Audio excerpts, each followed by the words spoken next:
Sundara Sivakumar sir and Dr. Ramesh Saiya. Very successfully we had to continue for a milestone year in the upcoming. என்ன பண்ணணும் அப்படின்றதெல்லாம் பார்க்கறீங்க தவிர cinema பார்க்குற அளவு கூட புத்தகம் பார்க்கணுன்ற பொண்ணு உங்களுக்கு இல்லை இந்த காலத்தில். பட் இன் ஃபியூச்சர் நீங்கள் உங்களுக்கு என்ன விருப்பமாக இருக்கோ, பாட புத்தகம் இல்லை, பாட புத்தகத்தை தாண்டியும் நிறைய தெரிஞ்சுக்க வேண்டிய விஷயம் இருக்கு. பொறுமை எது வந்துட்டு நமக்கு சொல்லி தரணும்னா புத்தகம் படிக்கிறது தான் சொல்லி தரும். ஃபோனோ உங்களோட ஸ்டடி மெட்டீரியலோ கிடையாது. ஸோ நீங்கள் ஃபியூச்சரில் நம்ம லைப்ரரியில் இருக்கக்கூடிய ஏதோ ஒரு புக்ஸோ இல்லை உங்களுக்கு விருப்பமான உங்கள் கிராண்ட்பா, உங்களோட ஃபாதர்ஸ், நீங்கள் நிறைய ஷார்ட் ஸ்டோரிஸ்லாம் மொபைலில் இருக்குது, அதெல்லாம் பார்த்து படித்து ஒரு கான்செப்சுவல் ஸ்டோரியாக இங்கே ஃபியூச்சர்லாம் வந்து பேசணும். ஒரு பார்ட்டிசிபேஷனுக்காக மட்டுமே நீங்கள் வரக்கூடாது இதுக்கப்புறம் வரக்கூடிய செஷனில். சரியா? தேங்க்யூ. உங்களோட பேஷன்ஸுக்கு thank you.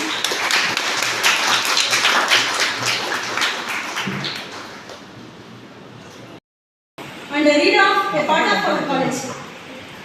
In this edition, Dr. Patis Ma'am, my guru, presents let us provide for this session, and Mr. Dubranidhi sir is one of storyteller in our reader hall, and Ms. Jayashree student to deliver for their book story, for reading book story. In future session, you are one of the part of contributor in this occasion to come to dare to deliver your own opinion and views and contribution also. Thank you. Ma'am, continue for this.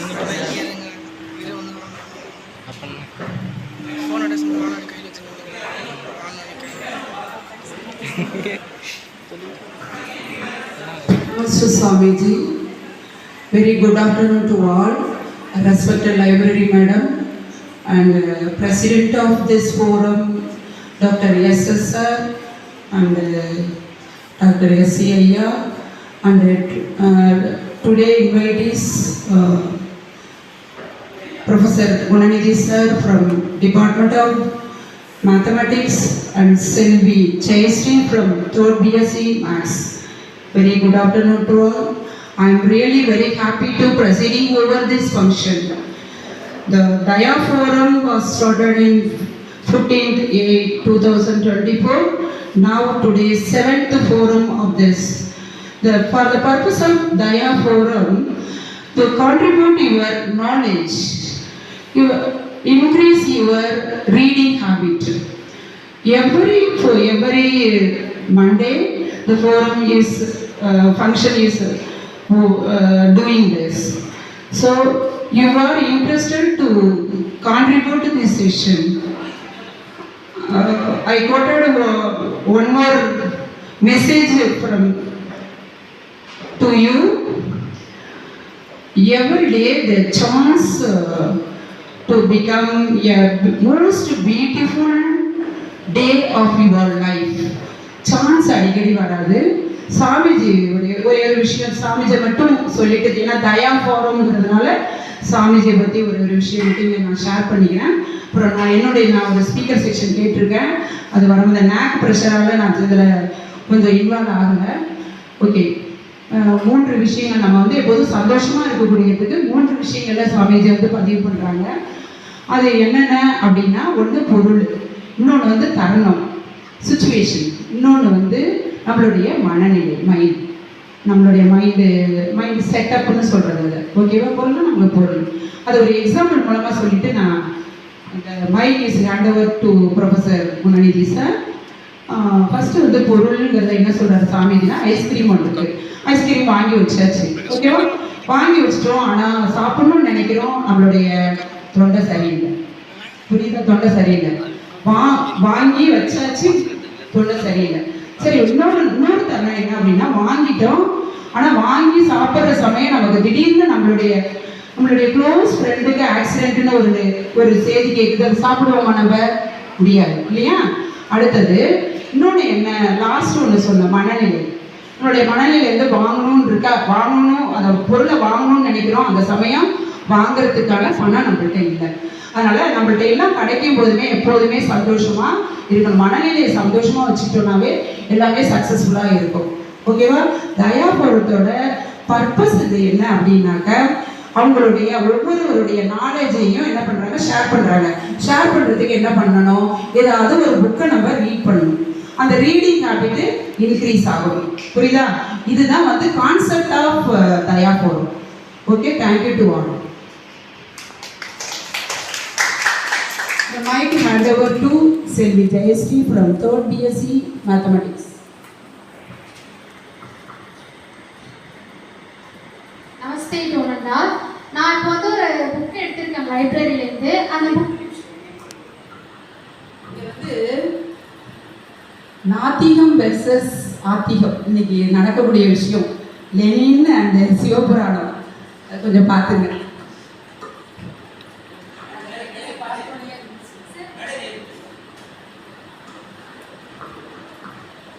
நமஸ்தே. நான் ஆக்சுவலாக லைப்ரரியில் வந்து நான் book search பண்ணப்போ எனக்கு ரொம்ப பிடிச்சிருந்த புக்காக சொல்லி தான் நான் இந்த புக் எடுத்திருந்தேன். லெனின் இவரை பற்றி எனக்கு படிக்க ஸ்டார்ட் பண்ணப்போ பெருசாக ஒன்றும் தெரியல. படிக்க படிக்க இப்படியும் இருந்து வாழ்ந்திருக்காங்கன்றது வந்து ரொம்ப ஆர்வத்தை தான் உண்டாக்குச்சு. இவரை பற்றின கதையை தான் நான் பற்றி சொல்ல போகிறேன். லெனின் அவங்களை வந்து ரஷ்யாவின் தந்தைன்னு சொல்கிறாங்க. இது ஏன் சொன்னாங்கன்றது நான் அந்த கதை சொல்லி முடிக்கும் போது உங்களுக்கே புரியும். லெனின் அப்படின்றவங்களோட முழு பேர் வந்து என்ன அப்படின்னா விளாடிமிர் இலியச் உலியானோவ் அப்படின்னு சொல்கிறாங்க. இவங்க தந்தை பேர் வந்து உலியானோவ். அவங்க வந்து ஒரு பார்ட்டி மினிஸ்ட்ரியில் ஒர்க் பண்ணுறவங்க. இவங்களுக்கு வந்து ஒரு அண்ணன் ஒரு தங்கை அப்படி இருக்காங்க. இவங்கெல்லாம் 2ஆவதாக பிறந்தவங்க. இவங்க வந்து சின்ன வயசுலேருந்து வளர்ந்தது எப்படின்னா, ஒரு வெளி உலகம் தெரியாத ஒரு சின்ன பிள்ளைனா எப்படி துருன்னு சேட்டை செய்யறது அப்படின்னா அது மாதிரி தான் இருக்காங்க. எப்படின்னா இப்போ சேட்டை செஞ்சுட்டே இருக்காங்கன்னா ஒருத்தவங்க வந்து இந்த தொல்லை தாங்க முடியல அப்படின்னு சொல்ற வரைக்குமே அவங்க அந்த சேட்டை அவங்க போட்டு தொல்லை பண்றது, அவங்க அப்பாவோ இல்லை அவங்க அம்மாவோ வந்து இதெல்லாம் செய்யாத அப்படின்னு திட்டுற வரைக்குமே செய்யறது. ஆனால் அதுவும் ஒரு 10 நிமிஷத்துக்கு தான். அடுத்த துருன்னு யாரையா தொல்லை பண்றது, இது மாதிரியே இருக்காங்க. ஆனால் அவங்க அண்ணன் அப்படி கிடையாது. அவங்க அண்ணனோட பேர் வந்து அலெக்சாண்டர். அவங்க அண்ணன் எப்படின்னா எப்போ பாரு புக்கு படிக்கிறது, ஏதாவது ஒரு விஷயத்த நம்மளை சுற்றி என்ன நடக்குது அப்படின்றத கூர்மையாக கவனிக்கிறவங்களா இருக்காங்க. என்னதான் போயிட்டு லெனின்றவங்க வந்து அவங்க அண்ணனை டார்ச்சர் பண்ணாலும் அவங்க அண்ணன் பெருசாக கோவமே படமாட்டுறாங்க. ஒரு நாள் இது எல்லாமே கவனிச்ச லெனின் என்ன பண்ணுறாங்கன்னா, ஏன் என் அண்ணன் மட்டும் என்ன மாதிரி துருனே இல்லை, யாரையுமே டார்ச்சரே பண்ண மாட்டான், எப்போ பாரு சைலண்டாக இருக்கான், ஏதாவது புக்கு படிக்கிறான், இல்லைன்னா சுற்றி உள்ளவங்க எப்படி இருக்காங்கன்னு கவனிக்கிறாங்க தவிர என்னோட சேட்டையும் ஒரு பொருட்டாகவே எடுக்கிறது இல்லை. ஏன் நம்ம மட்டும் சேட்டை பண்ணுறோன்னே யோசிக்கிறாங்க.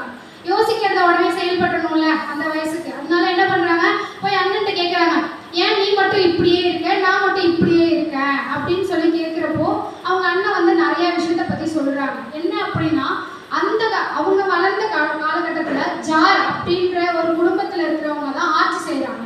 அதாவது தலைமுறையாக ஆட்சி செய்கிறது யாரு, ஜார் அப்படின்ற குடும்பம் தான். அதாவது 1ஆம் ஜார் 2ஆம் ஜார் அப்படின்னு போக 23ஆம் ஜார் அப்படின்றவங்களோட வழிகாட்டில தான் அந்த ரஷ்யான்றது போய்கிட்டு இருக்கு. அதாவது ரஷ்யான்னு சொல்றதை விட ஜார் அப்படின்னு சொல்லலாம் அப்படின்ற லெவலுக்கு அந்த ஜார் குடும்பம் போட்டு வாட்டி வதைக்கிறாங்க. அதை பற்றியெல்லாம் வந்து அலெக்சாண்டர் வந்து லெனின்கிட்ட சொல்கிறாங்க. லெனின்க்கு அப்போ வந்து ஒரு 15 வயசு இருக்கும். அப்போ வந்து அவங்க அண்ணன் இதெல்லாமே சொல்கிறப்போ கொஞ்சம் கொஞ்சமாக அவங்க அண்ணனை பார்த்து இவர் மாற ஆரம்பிக்கிறாரு. இப்போ அண்ணன் சிலுவை போட்டிருக்காங்களா, போட்டிருப்பாரு. அண்ணன் போடலையா, போட மாட்டாரு. அண்ணன் இப்போ புக் எடுத்து படிக்கிறாரா, நானும் புக் எடுத்து படிப்பேன். அண்ணன் வெளில வேடிக்கை பார்க்குறாரா, நானும் வேடிக்கை பார்ப்பேன். ஆனால் அவங்க அண்ணன் எதெல்லாம் கவனிக்கிறாங்களோ அதை தாண்டி இவர் கவனிக்க ஸ்டார்ட் பண்ணுறாரு. ஒரு நாள் அவங்க அண்ணன் வந்து ஜார் குடும்பத்தை எதிர்த்தே ஆகணும், இவங்க பண்ணுறதெல்லாம் தடுத்து நிறுத்தணும் அப்படின்னு முடிவு எடுக்கிறாங்க. ஏன் இந்த ஜார் குடும்பத்து மேலே இவங்களுக்கு இவ்வளோ கோபம் அப்படின்னா, ஜார் குடும்பம் வந்து ரஷ்யா மக்களை வந்து மக்களாகவே நினைக்கல, ஒரு அடிமைத்தனப்படுத்துகிறாங்க. எப்படின்னா, இப்போ அவங்களுக்கு கோவம் வந்துச்சுன்னா மாடிலேருந்து 10 பேரை கீழே பிடிச்சி தள்ளி விடுறது. இப்போ எடுத்துக்காட்டுக்கு எப்படின்னா, ஒரு ஜார் குடும்பத்தில் ஒருத்தர் வளர்ந்தவர் எப்படி இருக்காருன்னா, நாய்க்குட்டி பூனைக்குட்டி வளர்க்குறதுக்கு அவருக்கு ரொம்ப இஷ்டமா. நான் கூட நினச்சேன் ரொம்ப இஷ்டப்பட்டு விலங்குகள்லாம் வளர்க்குறாரு போல அப்படின்ட்டு. அப்புறம் தான் தெரியுது, கோவம் வந்தால் மாடிலேருந்து ஒன்றா தூக்கி போட்டு சாவடிச்சு சந்தோஷப்படுவாராம். அது மாதிரி அவருக்கு நாய்க்குட்டி மேலே இருந்த பாசம் பூனைக்குட்டி மேலே இருந்த பாசம் போய் மனுஷங்க மேலே பாசம் வந்துச்சான். எதுக்கு திரும்ப மாடிலேருந்து புசி கீழே தள்ளி விட்டு சாவடிக்குதான். அது மாதிரியே அவங்களோட அராஜகம் போய்கிட்டே இருக்கு. இப்போ தொழிலாளர்கள் வேலை செய்கிறாங்கன்னா நம்மளாம் 8 மணி நேரம் சொல்கிறோம், மிஞ்சி போனால் ஒரு 10 மணி நேரம். அவங்க 20 மணி நேரம் வேலை வாங்கியும்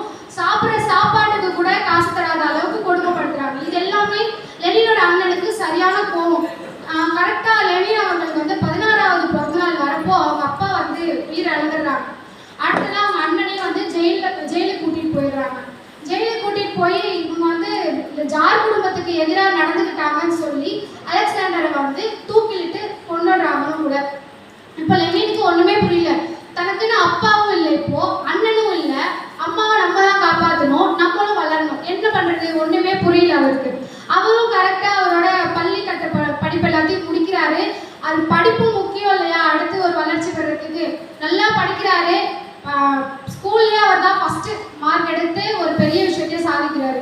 அப்போ வந்து ஸ்கூல்ல இருக்கிறவங்க எல்லாம் என்ன முடிவு பண்றாங்கன்னா, இவருக்கு வந்து ஒரு மெடல் மாதிரி கொடுத்து அமௌண்ட் ப்ரைஸ் மணிலாம் கொடுத்து ஒரு பெருசா பண்ணணும்னு சொல்லி ஒரு செலிப்ரேஷன் ஸ்டார்ட் பண்றாங்க.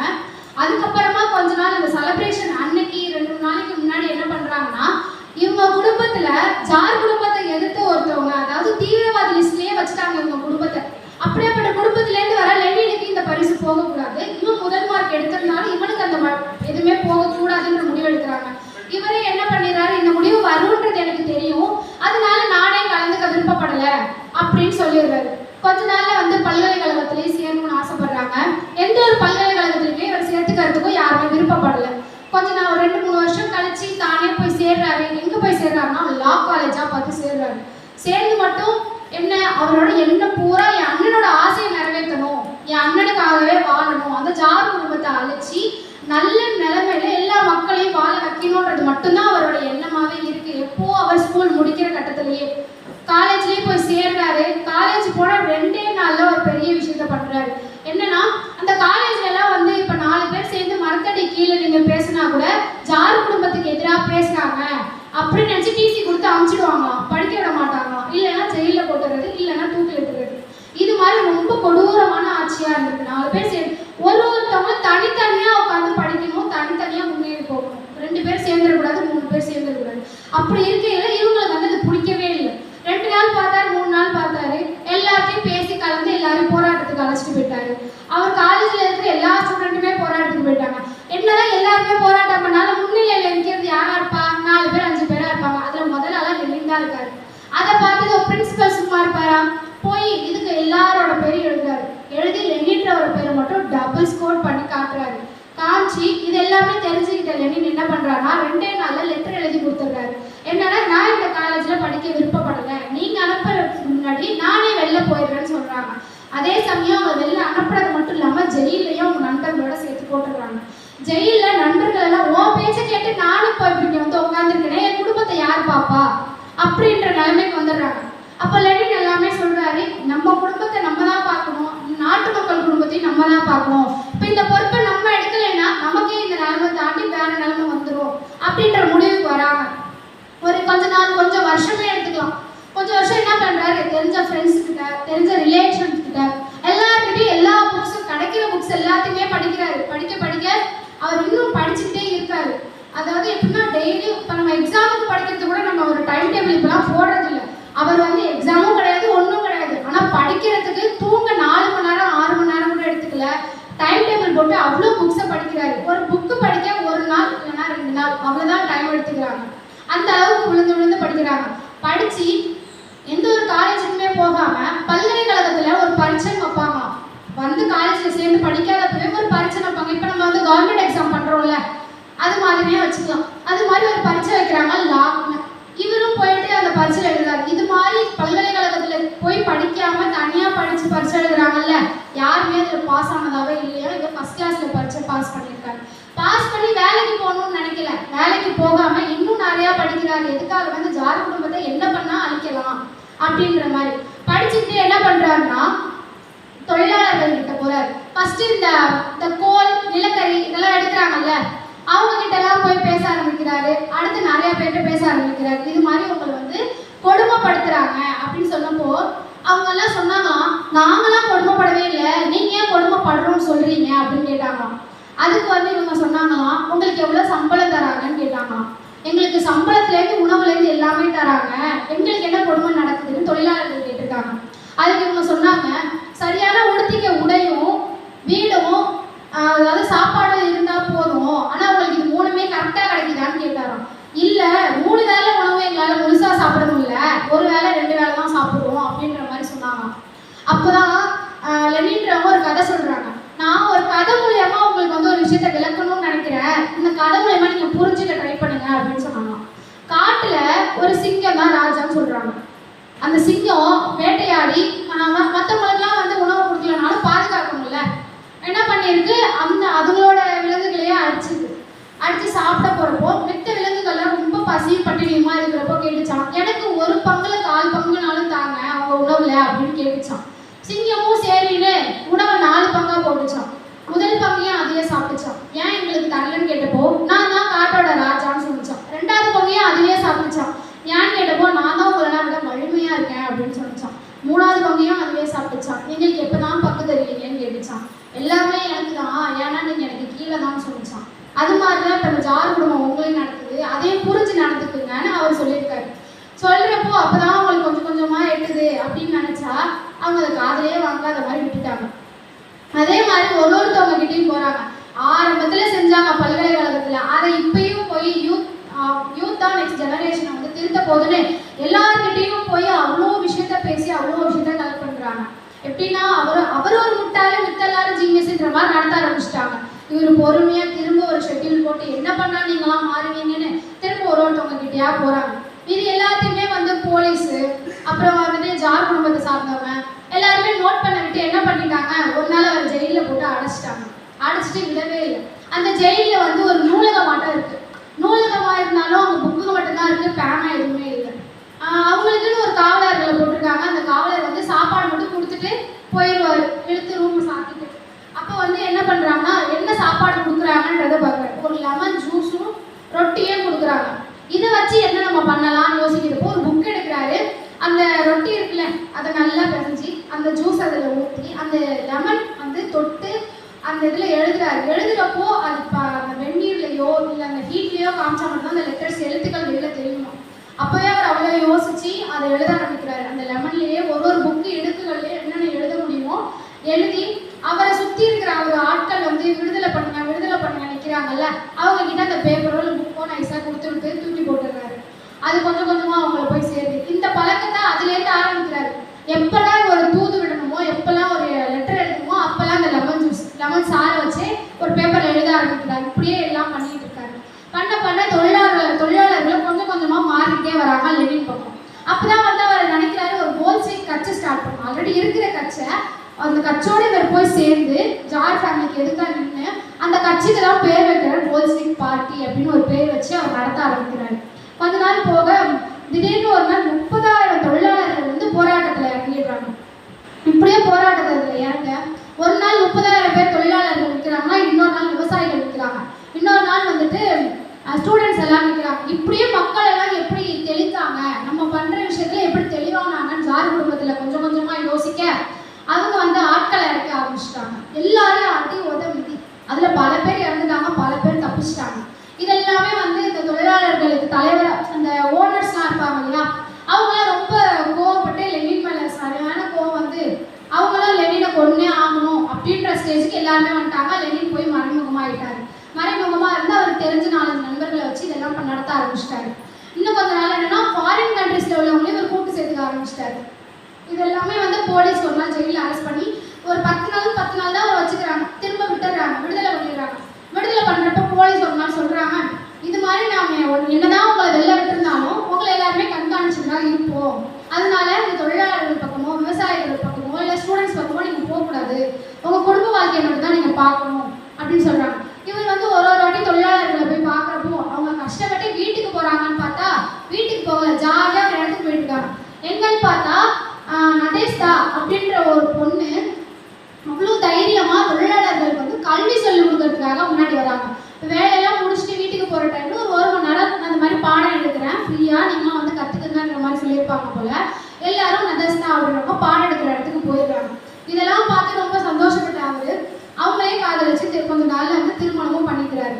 அதுக்கப்புறமா எல்லாரையும் போராட்டத்துக்கு இறக்கி எல்லாருக்குமே நடேஸ்தா மூலியமாக கொஞ்சம் கொஞ்சமாக அந்த கல்விகளையும் சொல்லி கொடுத்து இதுதான் வாழ்க்கை, இது நீங்கள் இப்படி தான் வாழணும், நீங்கள் இண்டிபெண்ட்டாக இருக்கணும், ஒருத்தவங்களோட டிபெண்ட்டாக இருக்கக்கூடாது, அது தப்புனா நீங்கள் எதிர்த்து கேட்கணும், எல்லா விஷயத்தையும் கொஞ்சம் கொஞ்சமாக இவர் கல்வி மூலியமாக சொல்லி தராரு எல்லாருக்குமே. இது கொஞ்ச நாளில் வந்து என்னவா மாறுனா அவர் ஒரு தீவிரவாதியான்ற பேருக்கே வந்துடுறாரு. கொஞ்ச நாள் என்னாச்சுன்னா ஜார் குடும்பத்தை அழிக்கிற ஸ்டேஜுக்கு வந்துருச்சு. இவர் நினச்சதெல்லாம் நடக்க போகிற கட்டத்தில் அந்த மக்கள் எல்லாமே இந்த ஜார் குடும்பம் இருக்கிற வீடு மினிஸ்ட்ரி ஆஃபீஸ் எல்லாத்தையும் சுற்றி வளைச்சி ஒரு நிரந்தர இடத்துக்கு பிடிக்க வராங்க மக்கள். அப்போ இவர் வந்து நின்றுட்டு ரெண்டே விஷயம் தான் நான் சொல்லுவேன். அந்த ஜார் குடும்பத்தில் உள்ளவங்களாம் ஜெயிலில் போட்டுடுறாங்க அந்த டைமில். அப்போ வந்து என்ன நினைக்கிறாங்க, மக்கள்லாம் போல்ஷிட் பார்ட்டி வந்து இப்போ நம்ம வந்து ரூல் பண்ண போகுது, நம்ம வாழ்க்கைக்கு ஒரு சொல்யூஷன் கிடச்சிருச்சு லெனின் மூலியமானு ரொம்ப ஆர்வத்தோட கொண்டாடுறாங்க. இந்த போராட்டத்துக்கு பிறகு இவரும் வந்துடுறாரு. வந்து என்ன பண்ணிடுறாருன்னா ரெண்டு விஷயம். ஒன்று வந்து ஜார் குடும்பம் வந்து உங்கள் நிலங்கள் எல்லாம் வந்து அபகரிச்சு வச்சிருக்கு, விவசாயமும் சரியாக பண்ண முடியல, உங்களுக்கான வீடு வாசலும் சரியா இல்லைன்னு சொல்லி அந்த நில பத்திரங்கள் எல்லாமே வந்து என்ன வந்து சேரணும் அப்படின்ற மாதிரி ஒரு விஷயத்த சொல்றாங்க. யாருக்கிட்ட அந்த மினிஸ்ட்ரிஸ் கிட்டையும் ஜார் குடும்பத்தை சார்ந்தவங்ககிட்டையும் வந்து சொல்றாங்க. ரெண்டாவதா மக்கள் கிட்ட வந்து என்ன சொல்றாங்கன்னா, எப்போதுமே வந்து சமூகத்தன்மையோட இருக்கணும், மற்றவங்களை காயப்படுத்தக்கூடாது, மற்றவங்களுக்காக வாழணும், தான் போதும் தான் வாழ்க்கை போதும்னு ஷெல்ஃபிஷா எப்போதுமே இருக்காதீங்க அப்படின்ற ஒரு விஷயத்த எல்லாருக்கும் சொல்ற மாதிரி சொல்றாரு. கொஞ்ச நாள்ல என்ன ஆகுதுன்னா, இந்த ஜார் குடும்பத்தில் இருக்கிறவங்க சரியான பணத்தாசை பிடிச்சவங்க போல. அப்பதான் ஃபர்ஸ்ட் வேர்ல்டு வார் வருது. ஃபர்ஸ்ட் வேர்ல்டு வார் வரப்போ நான் போய் ஜெர்மனிக்கு எதிராக சண்டை போட போறேன் அப்படின்னு ஜார் குடும்பம் லெட்டர் எழுதி கொடுத்துட்றாங்க. கொடுத்து என்ன பண்றாங்கன்னா, ரஷ்யாவுக்கு எதிராக ஜெர்மனி வந்துருச்சு. இவங்க வந்து அந்த சமயம் வந்து இந்த லெட்டரை வந்து அப்போஸ் பண்ண நினைக்கிறாங்க லெனின்றவங்க. ஏன்னா பசி பட்டினி, இவர் வந்து பணத்தாசனால சுற்றி எல்லார்கிட்டையும் கடன் வாங்கி வச்சுட்டாரு, எதுவுமே பண்ண முடியல, மக்களுக்கு சரியான அந்த உணவோ போகலை, எதுவுமே போகலை, சம்பளமும் இதை கொடுத்ததை தாண்டி எக்ஸ்ட்ராவும் கொடுக்க முடியல, அந்த அளவுக்கு ரொம்ப வறுமையாக இருக்குது. இப்போ நம்ம போய் போரிட போனால் அதுக்கு நிறையா காசு தேவைப்படும், அதுக்கு எல்லாமே கரெக்டாக இருக்கும், வெப்பன் தேவை, இது எதுக்குமே காசு பத்தலைங்கிறப்போ எப்படி போரிட முடியும்? அதனால அந்த லெட்டருக்கு அப்போஸ் லெட்டர் ஒன்று எழுதுறாங்க. அதெல்லாம் முடியவே முடியாது, நாங்கள் வந்துட்டோம், நாங்கள் போரிட்டே தீருவோம் அப்படின்னு அந்த டைம்ல ஜெர்மனி வந்து ஒரு போராட்டத்தை ஸ்டார்ட் பண்ணி, இப்போதான் ஒரு போர் முடிஞ்சிச்சுன்னு பார்த்தா அடுத்த போரை கிளப்புறீங்களே அப்படின்ற மாதிரி அவர் கவனிச்சு கொஞ்ச நாள் போக தீர்மானமாக சொல்லிட்டாங்க, எங்கள் நிலைமை சரியில்லை, நீங்கள் போரிட்டாலும் எங்கள் உயிர் தான் போகுமே தவிர எங்ககிட்டேருந்து உங்களுக்கு ஒன்றுமே கிடைக்காது, நாங்கள் கொஞ்சம் வளர்ந்துடுறோம், அதுக்கப்புறம் நீங்கள் போரிட வாங்க, அப்போ பார்த்துக்கலான்ற மாதிரி இவங்க சொல்லிடுறாங்க. சரின்னு ஜெர்மனி அதோட கட்டாகிடுச்சு. இப்போ என்னன்னா, மக்களோட நிலைமையும் மக்களோட உணவு அதுதான் மக்கள்னே 45 வயசு வரைக்கும் வந்துட்டாரு. 48வது வயசுல நிரந்தரமா ஒரு பதவியை பிடிச்சிருக்காரு. மக்களுக்கான எல்லா தேவைகளையும் பூர்த்தி பண்ணியிருக்காரு கொஞ்சம் கொஞ்சமா. அவர் கொஞ்சம் ஒரு செய்தி வருது என்ன அப்படின்னா, ஜார் குடும்பத்துல உள்ளவங்க உங்களுக்கு எதிராக இருக்கிற ஒரு சிலர் வந்து மாறு விஷயத்துல வெளியில தான் சுத்துறாங்க, நீங்க கொஞ்சம் பார்த்து கூட்டத்துக்கெல்லாம் போங்க, மக்கள்கிட்ட பேச போறவங்க கூட்டத்துக்கெல்லாம் பார்த்து போங்க, கூட 4 பேர் கூப்பிட்டு போங்க, இல்லையா செய்தியை 4 பேர்கிட்ட சொல்லி விடுங்க, நீங்க வெளியிலேயே போகாதீங்க அப்படின்ற மாதிரி சொல்றாங்க. சொல்றப்போ இவர் கேட்கவே இல்லை. யாரோ தெரியாத ஒருத்தவங்களுக்காக நான் ஏன் பயப்படணும், இத்தனை வருஷம் நான் பயப்படாம இவ்வளோ பெரிய விஷயத்த செஞ்சுட்டேன், இதுக்கப்புறமும் நான் ஏன் பயப்படணும்னு துணிச்சலா வெளில போறாரு ஒரு கூட்டத்துக்கு. போறப்போ பன்யாக்கள் அப்படின்றவங்க ஒரு பெண் தான், அவங்க துணிச்சலா வந்து அவர் கையிலையும் கழுத்து ஷோல்டர் கிட்டையும் நல்லா சுட்டுடுறாங்க. சுட்டு அவர் அந்த இடத்துல சாஞ்சு விழுந்துடுறாரு. அதுக்கப்புறமா அவரை ஹாஸ்பிட்டலுக்கு கூட்டிட்டு போய் அங்க இருக்கிற மருத்துவர்களை வச்சு சரி பண்ணி அவருக்கு எழுப்பி வரத்துக்கே ரொம்ப காலம் ஆகிடுச்சு, ஒரு 6 மாசத்துக்கு மேல ஆகிடுச்சு. அதுக்கப்புறமா கொஞ்சம் கொஞ்சமா அந்த போராட்டத்துக்கு வெளில வந்து திரும்ப மக்களுக்கு போய் நிக்கிறாரு. முடிஞ்சிருச்சு நிக்கிறாங்க. அதுக்கப்புறமா வந்துட்டு கொஞ்ச நாள் 51வது வயசு பிறந்த நாள் வருது. அப்போ வந்து இவங்களோட பர்த்டேவை செலிப்ரேட் பண்றதுக்காக நிறைய பேர் வராங்க. அப்போ வந்து ரொம்ப நேரமா இவங்க வரவே இல்லாதனால இவங்களை பத்தி நிறைய பேர் புகழ்ந்து பேசுறாங்க. நாங்க ஒரு ஆள் புகழ்ந்து பேசுறதுனால இவங்க கேட்கறதுக்கு வரலாம், வரவே இல்லைன்னு ரொம்ப எல்லாரும் சேடா இருக்காங்க. சேடா இருக்கிறப்போ இவங்க வராங்க, ரொம்ப தலை கீழே குனிஞ்சு எதுவுமே பேச முடியாத நிலைமைக்கு வராங்க. வரப்போ என்னை பத்தி பெருமையா பேசினவங்க எல்லாருக்கும் நன்றி, நான் வந்து மக்களுக்காக தான் எல்லாமே செஞ்சேன், எனக்காக செய்யலைன்னு சொல்லிட்டு இருக்கும் போதே மயங்கி கீழே விழுந்துடுறாங்க. விழுந்ததோட அவங்களால ஏந்திக்கவே முடியல. அதோட அவங்க இடுப்புக்கு கீழே எல்லாமே செயலிழந்து போயிடுச்சு, அவங்களால நடக்க முடியாத நிலைமைக்கு வந்துடுறாங்க. அடுத்து அவங்க ரூம்லேயே அடப்பட்டே இருக்கிறது அவங்களுக்கு பிடிக்காததுனால அவங்க மனைவிட்ட கேட்டு, நான் ஒரே ஒரு வாட்டி மக்களை பார்த்து பேசணும் அப்படின்னு சொல்லி ஒரு கூட்டத்தில் கூட்டி பேச வராங்க. பேச வரப்போ நான் 2 விஷயம் கூட மக்கள்கிட்ட சரியா பேசல, ஆனா மக்களை பார்த்ததுக்கு அவ்வளோ சந்தோஷப்பட்டுட்டு இருக்கவங்க திடீர்னு அதே இடத்துல விழுந்து இறந்து போயிடுறாங்க. இறந்து போனதை மக்கள் எல்லாரும் வந்து கடவுளை எப்படி பிரார்த்தனை பண்றதுக்காக வருவாங்களோ அதே மாதிரி எல்லாரும் லைன் பை லைனா வரிசையா வந்து பார்த்துட்டு போறாங்க. பார்த்துட்டு போகும்போது தான் எல்லாரும் சொல்றாங்க, ஒரு கடவுள் வந்து நேரா வந்து ஒரு விஷயத்த செய்யணும்னா அது அந்த லெவலுக்கு நீங்க செஞ்சுட்டீங்கன்ற மாதிரி ஒருத்தவங்க சொல்லி அழுது போவாங்க.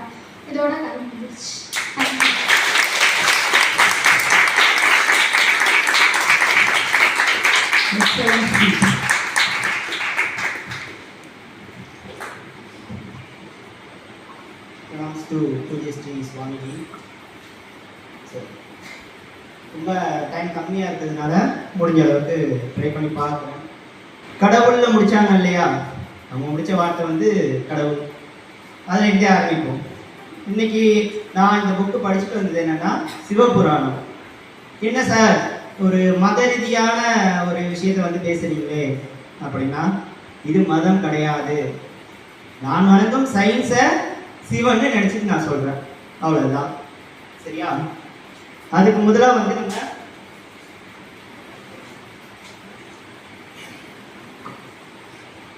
தென்னாடுடைய சிவனை போற்றி எந்நாட்டவர்க்கும் இறைவா போற்றி அப்படின்ட்டு ஒரு லைன் பார்த்துருக்கோம். அதாவது இந்த ஊரில் நான் வணங்கும் இறைவன் இல்லை, எனக்கு அப்பாற்பட்ட ஒரு சக்தி, அதுக்கு பேர் சிவன். சரியா? எல்லா ஊருக்கும் அவன் இறைவன். கடவுள் நம்பிக்கை இல்லாதவங்களுக்கும் அவருக்குள்ளாரையே ஒரு சக்தி இருக்குது, அதுதான் வந்து சிவன். இப்போ நம்ம இருக்கிறோம், நம்ம உடம்புல ஹீட் இல்லைன்னா நம்ம இறந்துட்டோன்னு அர்த்தம். சரியா? அந்த ஹீட்டு தான் வந்து அண்ணாமலையாரா நம்ம நினைக்கிறோம். ஓகேவா? அதே மாதிரி இந்த மூச்சு காற்று இருக்குது, மூச்சு காற்று இல்லைனாலும் நம்ம கிடையாது. இருக்கிற சயின்ஸ் எல்லாமே பார்த்தீங்கன்னா நமக்கு அப்பாற்பட்டு இயங்கும். ஈர்ப்பு விஷயங்கிறதும் அந்த மாதிரி தான். ஸோ நம்மளால் உணரக்கூடிய விஷயங்கள் மட்டுமே, பார்க்க முடியாமல் உணரக்கூடிய விஷயங்கள் எல்லாத்தையுமே கடவுள்னு சொல்லலாம். அதனால இந்த டாபிக் எடுத்து பேசலாம். சரி, சிவபுராணம் அப்படிங்கிறது வந்து திருவாசகம் அப்படின்னு கேள்விப்பட்டிருப்பீங்க. திருவாசகத்தில் முதல் பாடல் 95 வரிகள் கொண்டது, அதுதான் வந்து சிவபுராணம்னு சொல்லுவாங்க. இதில் வந்து இதோட ஆசிரியர் யாருன்னு பார்த்தீங்கன்னா மாணிக்கவாசகர். மாணிக்கவாசகர் அப்படிங்கிறவர் இருந்தாருன்னா சைவ சமயத்தில் உள்ள 4 பெருமக்களில் முக்கியமானவர் மாணிக்கவாசகர்னு சொல்லுவாங்க. சைவ சமயத்தில் மொத்தம் 4 வகையான ஒரு பாச பந்தம் இருக்குது. ஓகேவா? வழிமுறை. அது வந்து என்னன்னா, ஒரு அப்பா பையனுக்குள்ள ஒரு ரிலேஷன்ஷிப். சரியா? இது வந்து திருஞான சம்பந்தர் வந்து பார்ப்பாரு. அதே மாதிரி ஒரு குரு மாணவர், இந்த மாதிரியான ஒரு ரிலேஷன்ஷிப்ல உள்ளவர் தான் மாணிக்கவாசகர். அதாவது இறைவனை என்ன பண்றாருன்னா தன்னோட குருவாவே பாதிச்சு இது பண்றாரு. ஏன்னா இறைவன் இவருக்கு காட்சி கொடுக்கும்போது குரு தட்சிணாமூர்த்தியோட வடிவத்துல தான் வந்து காட்சி கொடுத்துருக்காரு. அது மூலமா தான் அவர் உபதேசம் பண்ணியிருக்காரு. அதனாலதான் இது வந்து என்ன சொல்றாங்க, மாணிக்கவாசகர் வந்து அந்த குரு மாணவர் அந்த மாதிரியான ஒரு ரிலேஷன்ஷிப்ல இருந்திருக்காங்க. சரி, இதை நம்ம இப்ப பேச போறது என்னன்னா, ஃபர்ஸ்ட் ஆசிரியர் அவர் வந்து எப்பேற்பட்டவர் அப்படின்னு பார்த்தோம்னா, இவர் வந்து பாண்டிய நாட்டில் வந்து திருவாதூர் அப்படிங்கிற ஊர்ல இருந்திருக்காரு. அந்த திருவாதூர்ல பாண்டிய மன்னனோட அமைச்சரவையிலையும் இருந்திருக்காரு. அப்ப குதிரை வாங்கிட்டு வர சொல்லியிருக்காரு அமைச்சரை பார்த்து. அவங்க என்ன பண்றாங்கன்னா, குதிரை வாங்கிட்டு வரதுக்கு மேலே ஒரு கோயிலா சுத்திருக்காரு. கோயிலா சுத்தினோட குதிரை இல்லாததுனால மன்னன் வந்து தண்டனை கொடுக்க போறாரு. தண்டனை கொடுக்குறப்ப அவர் இறைவனை நோக்கி வேண்டுறப்ப நிறையெல்லாம் என்னவா மாத்திட்டாங்க, குதிரையா மாத்தி அனுப்பியிருக்காரு.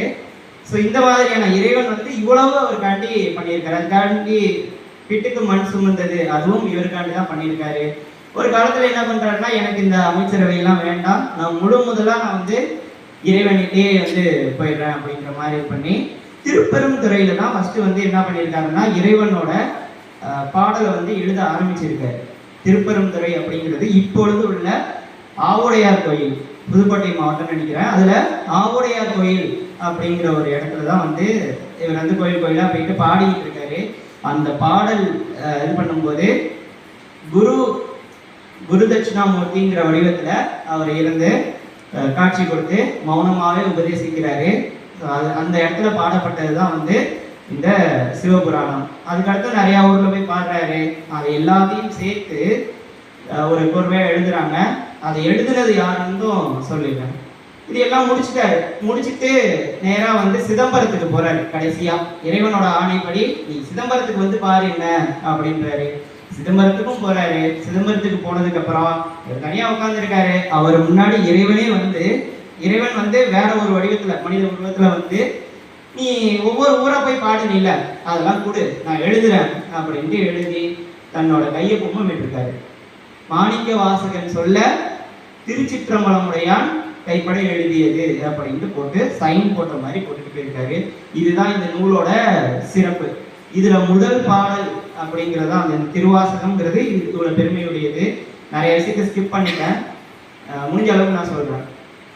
ஸோ இதுல முதல் பாடல் அப்படிங்கிறது சிவபுராணம். நார்மலா சிவன் அப்படிங்கிறது என்னன்னா நம்ம வணங்கக்கூடிய கடவுள் இல்லை அப்படின்னா நமக்கு அப்பாற்பட்ட ஒரு சக்தி, சயின்ஸ், அவ்வளோதான். சயின்ஸையும் கூட நீங்கள் சிவனா எடுத்து பண்ணலாம். ஸோ இந்த நூல் அப்படின்னு பார்த்தீங்கன்னா மனிதன் தெய்வத்துக்கு சொன்ன நூல். கடவுள் மனிதனுக்கு கூறியது பகவத்கீதை, மனிதன் மனிதனுக்கு கூறியது திருக்குறள், மனிதன் தெய்வத்துக்கு கூறியது திருவாசகம் அப்படிங்கிற மாதிரி இருக்குது. இதில் மொத்தம் 95 வரிகள் இருக்குது. அதில் 4 பாகமாக பிரிச்சிருக்காரு. 4 பாகத்தில் முதல் பாகம் என்னன்னா இறைவனை வாழ்த்துதல்.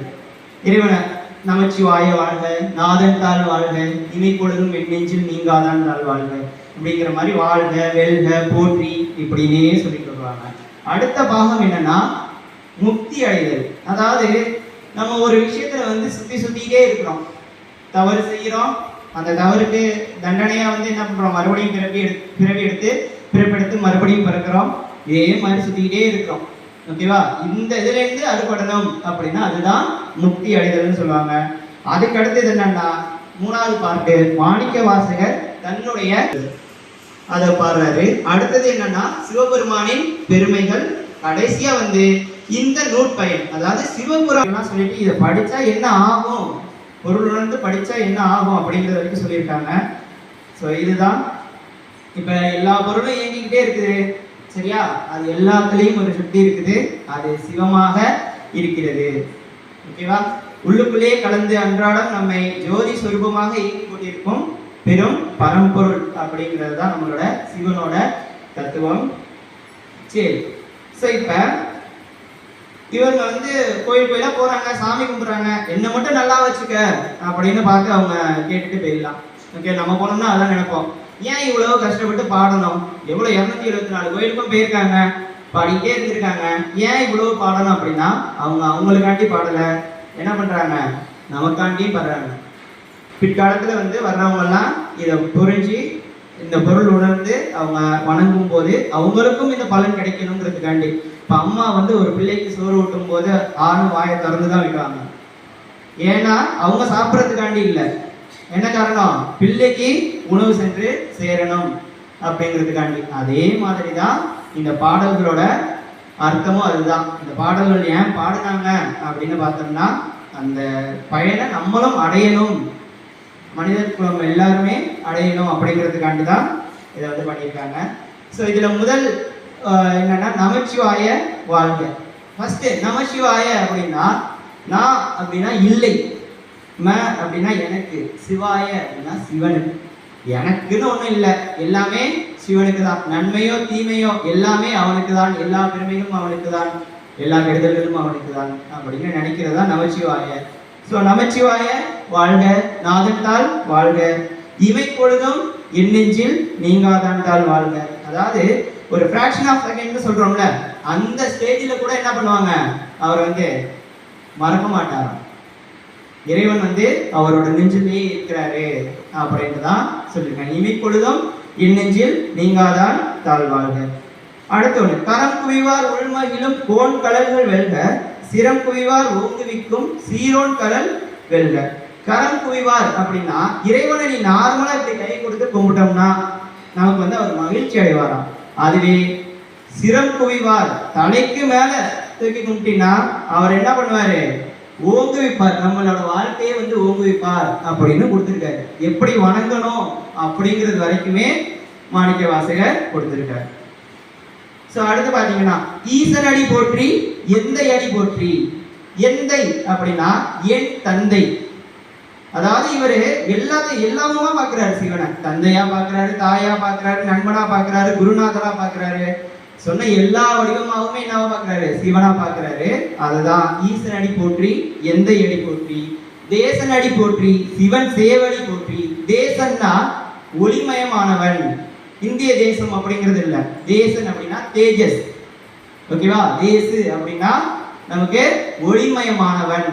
அருணாமலையா இருக்கிறாங்கல்ல, அது மாதிரி உள்ளவன். அடுத்து விடைப்பாகா அப்படிங்கிற ஒரு இருக்குது. விடைப்பாகா அப்படின்னா விடை என்றால் எருது, எருமை மேலே ஏறி அருளுகின்ற எங்கள் பெருமான், அதுதான் விடைப்பாகா. சரி, இன்னொரு வார்த்தை இருக்குது, இன்னொரு வரை இருக்குது. நாயிற்கிடையாய் கிடந்த அடியேற்கு தாயை சிறந்த தயாவான தத்துவனே. நாய் என்ன அவ்வளவு கேவலமா? நார்மலா நாய் வந்து நன்றியில தான் இருக்கும். அப்ப அது சிறப்பானது தானே, ஏன் அதை தாழ்த்தி சொல்லணும் அப்படின்னு பார்த்தோம்னா, அதுகிட்ட ஒரு பழக்கம் இருக்குது. அது வந்து சாப்பிட்ட பொருள் வந்து பிடிக்கல, சேரல, அதுக்கு சேரலைன்னா அது மறுபடியும் வந்து வெளியேற்று, மறுபடியும் என்ன பண்ணணும்னா அதே எடுத்துக்கும். இந்த மாதிரி தான் மனுஷங்களும் இருக்காங்க. தப்பு செய்யறாங்க, அது ஒத்துக்க மாட்டேங்குது, ஆனா மறுபடியும் என்ன பண்றாங்க, அதையே செஞ்சிட்டு இருக்காங்க, அதுலேருந்து மீண்டு வர மாட்டேங்கிறாங்க. அதனாலதான் இது சொல்லியிருக்காரு, நாய்க்கிடையே கிடந்த அழியக்கு தாயை சிறந்த தயாவான தத்துவனே. தாயினும் எப்படி சிறக்க முடியும்? மாதா பிதா குரு தெய்வம், கரெக்டா? தாயை விட சிறந்தது என்ன இருக்கு? ஒண்ணுமே கிடையாது. அப்ப அதையும் விட எப்படி சிறப்பானதா இருக்கும் அப்படின்னு பார்த்தோம்னா, தாயோட அன்பு கொஞ்ச காலம்தான், சரியா? அவங்க கூட திட்டிடுவாங்க, ஏதாவது தப்பு பண்ணா திட்டிடுவாங்க, ஆனா இறைவன் திட்டமாட்டான். உங்க மேல கொண்ட அன்பு எப்பவுமே இருக்கும். அதனாலதான் தாயை விட சிறந்த இரக்க குணம் கொண்டவன் என்னுடைய தலைவன், என்னுடைய இறைவன் அப்படின்னு சொல்லியிருக்காங்க. அதனாலதான் தாயின் சிறந்த தயாவான தத்துவனே அப்படின்னு ஒண்ணு கொடுத்திருக்காரு.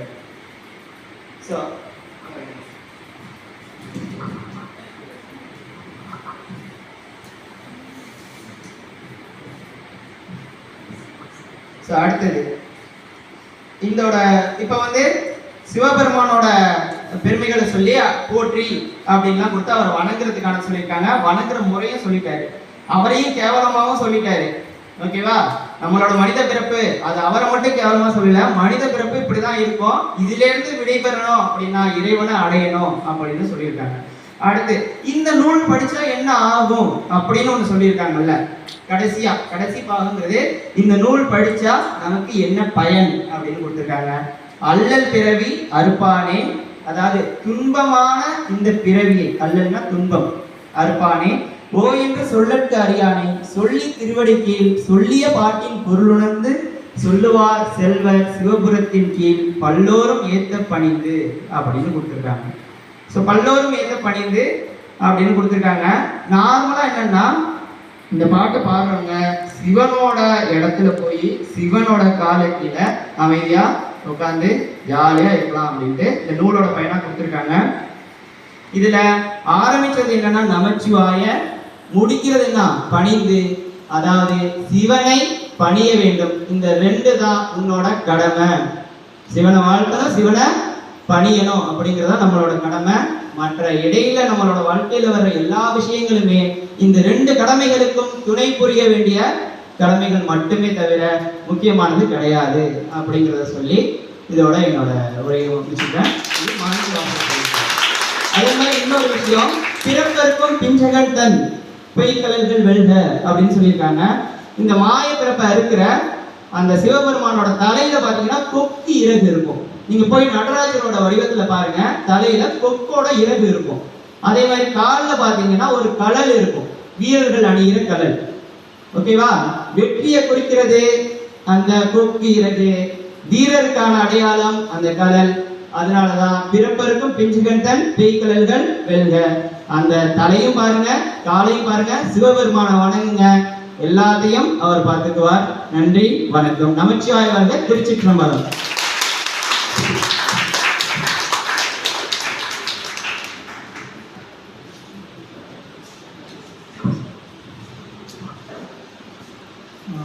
அனைவருக்கும் வணக்கம். சிறப்பாக போயிட்டு இருக்கு. அதில் சின்ன ஒரு வேண்டுகோள் என்னன்னா, ஒரு தலைப்பாக எடுத்துக்கலாம், ஆழமாக பேசலாம். முதல்ல வாழ்த்துக்கள். அவங்க பேசுனது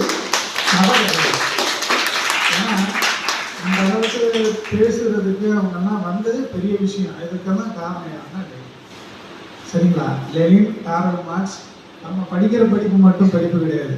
இந்த மாதிரி உலக தலைவர்களுடைய வரலாறு படித்தோம்னா நாமளும் மற்றவங்களுக்கு பயன்படுற மாதிரி வரலாம். ஏன்னா ஒரு காமர்ஸ் படிக்கிற நீங்கள் ஒரு காமர்ஸ் படிக்கிறோம்னு சொல்ல முடியாது.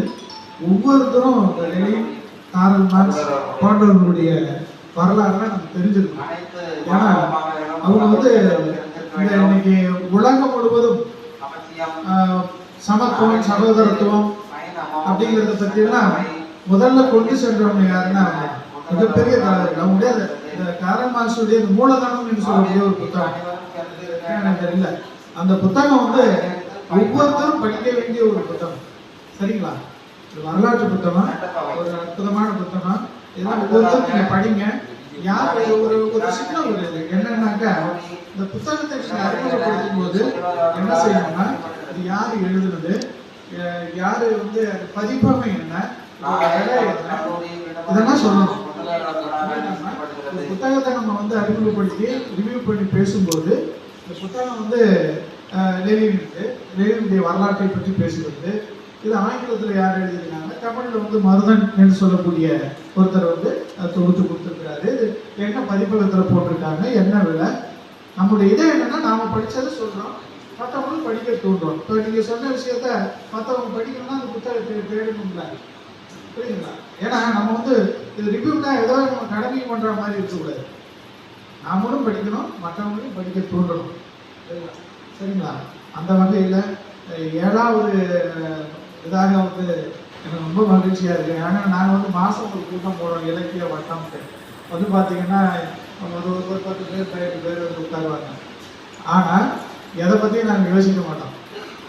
4 பேர் இருந்தாலும் அவர் பேசுவார். புரியுதுங்களா? நோக்கம் என்னன்னா வந்து இலக்கியத்தை பற்றி பேசணும், அது மாதிரி எப்படி கொண்டு வரணும் அப்படிங்கிற நோக்கத்தில் அந்த மாதிரிலாம் பண்ணோம். அதே மாதிரி லைப்ரரிங்கிறது இப்போ முழுமையாக இப்போ தான் ஸ்டைலுக்கு வந்துருக்குன்னு நினைக்கிறேன். ஏன்னா நிறைய பேர் புத்தகம் லைப்ரரிக்கு எத்தனை பேர் வந்து புத்தகம், நானே வர்றதில்லை, எத்தனை பேர் வர்றாங்கன்னு தெரியல. மேடத்தை கேட்டால் தான் தெரியும். சரிங்களா? படிக்கிறோம், நிறையா படிக்கிறோம். இந்த வயசில் படிக்காமல் எந்த வயசில் நம்ம படிக்க போகிறோம்? சரிங்களா? நிறைய படிக்கிறோம். படித்தா தான் நிறையா வந்து நிறையா அறிவை வளர்த்துக்க முடியும், நிறையா வந்து மற்றவங்களுக்கு நம்ம எதையும் செய்ய முடியும். அம்மாவோட சொன்னாங்க, நாத்திக புத்தகம் இருக்குது, நாத்திகம் கிடையாது, சோசியலிசத்தை பற்றி பேசக்கூடியது. வேணா சோசியலிசவாதி, சமத்துவம் சகோதரத்துவம்னு சொல்லிட்டு அதை பற்றி பேசினவங்க. அதனால் அற்புதமான ஒரு தலைப்பை எடுத்து பேசுறீங்க, மகிழ்ச்சி, நன்றி. இதே மாதிரி எல்லாரும் பேசணும். நோக்கம் வந்து எல்லாரும் உட்காரணும், இது கடமை அந்த மாதிரி இருக்கக்கூடாது. ஒவ்வொருத்தரும் ஒவ்வொரு மாணவரும் ஏதாவது ஒரு புத்தகம், தெரிஞ்ச புத்தகத்தை பற்றி பேசுறதுல ஒன்றும் இல்லை. நம்ம எல்லாரும் படிச்சிருப்பாங்க. புதிய ஒரு புத்தகம், புதிய தேடலை கொண்டு வரணும். அதை வந்து படிக்கணும், அதை வந்து ரிவ்யூ பண்ணணும். என்ன பண்ண அந்த மார்ட்டின் அவையை நடத்தி கொடுத்த அம்மா அவர்களுக்கும் நோலங்கர்களுக்கும் ஐயாவோட பணி மகத்தான பணி, அவருக்கு நீண்ட ஒரு நன்றியை தெரிவித்துக் கொள்கிறேன். நன்றி, வணக்கம்.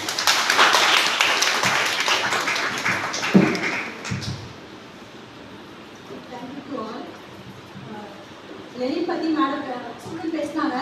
சமூக புரட்சியாளர். ஒரு ஒரு மனுஷன் வந்துட்டு அவன் எதுக்காக இருக்கான் இந்த சமுதாயத்தில், சம ஊதியம், வேலை வாய்ப்பு, அதை மாதிரி தன்மானம், இதை பற்றின பெரிய புரட்சியை ரஷ்யா ஏற்படுத்தி உலகம் பூரா பேசுறதுக்கு ஒரு உதாரணமாக இருந்த ஒரு புரட்சி போராளியை பற்றி பேசினாங்க. ரொம்ப தெளிவாக பேசினாங்க.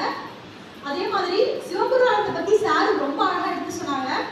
ஒரு மனுஷன் எப்படி தோன்றான், கடவுள் இல்லைன்னா என்ன, இதெல்லாம் இப்போதைக்கு நீ பண்ணக்கூடிய ஒரு சயின்டிஃபிக் வேர்ல்டில் இப்போ கூட பெல் அடிச்சா வீட்டுக்கு போயிடலாம் அப்படின்னு உட்காந்துருக்க.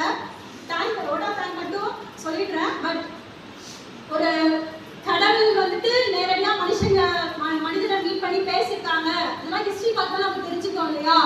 சிவபுராணம், நம்மளோட கோயில்கள் கல்வெட்டு, இதெல்லாம் வந்துட்டு தான் கடவுள் இருக்காங்க அப்படின்றத நமக்கு ப்ரூவ் பண்ணுது. கடவுள்லாம் நேராக காட்டுங்க, நான் பார்க்கணும் அப்படின்னு ஆர்குமெண்ட் பண்ணக்கூடிய ஒரு சொசைட்டியில் வாழ்ந்துட்டு இருக்கோம். நீ ஃபியூச்சரில் ஏன் தான் இங்கே ரோல் பண்ண போகுது, மனுஷனே இல்லாத ஒரு காலத்துக்கு கூட வரப்போகுது. அப்படி இருக்கக்கூடிய சூழ்நிலையில் இந்த மாதிரியான புத்தகம் மூலமாக தான் நம்ம நிறைய தெரிஞ்சுக்க வேண்டியதாக இருக்குது. அது சமுதாய புரட்சியாக இருந்தாலும் சரி, நம்ம எந்த காரணத்துக்காக இங்கே பிறந்தோம், ஏன் நம்மளோட நிலைதான் என்ன அப்படின்றதெல்லாம் இந்த மாதிரியான ஒரு புத்தகத்தோட மதிப்பீடுலாம் தெரிஞ்சுக்க வேண்டியதாக இருக்குது. அந்த வாய்ப்பை ஏற்படுத்தி கொடுத்த மேடம் ப்ளஸ்